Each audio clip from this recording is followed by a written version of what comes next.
Hello everyone, today in this video I'm going to show you how to connect ComfyUI with N8N. So let's get started.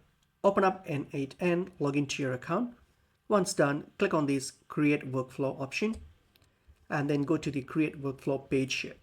So once you're on the page here, click on the plus icon on your top right here and then in the search bar search for HTTP and then click on the HTTP request here, click on it and you'll get to this screen here. So here for the method, you can choose the method based on your use case. So you can just choose any of these. I'll leave it as get.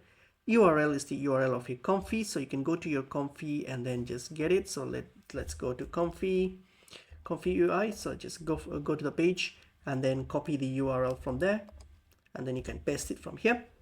Okay. And once that's done, for the authentication, you can choose either one of these options, predefined or generic. Let's say if it says predefined, you can just click on it and then select the credential type. Okay, you can select the credential type and then here you can click on create new credentials and then you need your API key for ComfyUI. So you can simply paste your API key for ComfyUI here, paste it and then hit on save. Once that's done, you're going to do is click on execute step. And once that's done, return back to the Canva. So go back to the Canva and your connection should now be active. You can now test it by clicking on this execute workflow option here. Just click on it. That's basically pretty much it is.